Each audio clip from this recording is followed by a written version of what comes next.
உங்களோட online banking ஆப்பை திறந்து பார்த்தா நீங்க எடுத்த கடன் வேற அமௌண்ட், ஆனா அங்க காமிக்கிற அமௌண்ட் வேற அமௌண்டா இருக்குங்களா? அப்படி இருந்துச்சுன்னா இந்த வீடியோவை கடைசி வரைக்கும் பாருங்க. அது ஏன்றதை நான் உங்களுக்கு எக்ஸ்பிளைன் பண்றேன். அதுக்கு முன்ன என்னோட வீடியோ தான் முதல்ல பாக்குறீங்கன்னா இப்போ ஃபாலோ பட்டனை கிளிக் பண்ணீங்க. இந்த மாதிரி லேட்டஸ்டான ப்ராப்பர்ட்டி அண்ட் லோன் சம்பந்தப்பட்ட விஷயங்கள் உங்களை தேடி வந்துகிட்டே இருக்கும். இந்த ஷில்லிங் ப்ராஃபிட் ரேட் என்னன்னு பாத்தீங்கன்னா, பேங்க் வந்து உங்களுக்கு லோன் அப்ரூவ் பண்ணப்போ ஒரு 4% இல்ல 4.5% இன்ட்ரெஸ்ட் கொடுத்திருந்தாலும் அவங்க மேக்ஸிமம் இன்ட்ரெஸ்ட் ரேட்னு சொல்லி ஒன்னு வச்சிருப்பாங்க. உதாரணத்துக்கு எக்கானமி சிச்சுவேஷன் என்ன மாதிரி நிலைமைக்கு போனாலுமே உங்களுக்கு மேக்ஸிமம் இந்த அமௌண்ட் வரைக்கும் தான் வட்டி சார்ஜ் பண்ண முடியும்.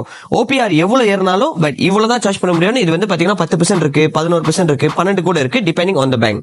சோ இந்த ஷில்லிங் ப்ராஃபிட் ரேட்ல வட்டியை கனெக்ட் பண்ணி தான் உங்களோட ஆன்லைன் பேங்கிங்ல அவங்க 1 மில்லியன் 2 மில்லியன் வரைக்கும் போது அங்க அப்டேட் பண்ணி வச்சிருப்பாங்க. பட் அதை பார்த்து பயந்துராதீங்க. நீங்க எடுத்த 4% வட்டிக்கோ இல்ல 4.2 4.3% வட்டிக்கு தான் அவங்க இன்ட்ரெஸ்டும் சார்ஜ் பண்றாங்க. அதே சமயத்துல உங்களோட மந்த்லி இன்ஸ்டால்மெண்ட்ல வட்டிக்கோ பிரின்சிபலுக்கோ தனியா பிரிச்சு அனுப்புறாங்க. சோ இந்த ஒரு விஷயம் தெரியாம நம்மள சுத்தி இருக்கிற நிறைய பேர் ஆன்லைன் பேங்கிங் ஆப்பை திறந்து பார்த்தோன்னே ஷாக் ஆகுறாங்க. ஐயோ, நம்ம எடுத்த கடன் வேற அமௌண்ட், ஆனா இங்க மில்லியன் கணக்குல காமிக்குதா, நம்மள யாரோ ஏமாத்திட்டாங்கன்னு சொல்லி பயந்துட்டு இருக்காங்க. சோ முடிஞ்ச அளவுக்கு இந்த வீடியோ நம்மள சுத்தி இருக்கிற ஃப்ரெண்ட்ஸ் அண்ட் ஃபேமிலி மெம்பர்ஸ் எல்லாருக்கும் ஷேர் பண்ணுங்க. ஏன்னா நீங்க ஷேர் பண்றது மூலியமா ஷில்லிங் ப்ராஃபிட் ரேட்னு சொல்லி பேங்க்ல ஒரு விஷயம் இருக்குன்னு நம்ம மக்களும் தெரிஞ்சுக்கிட்டோம்.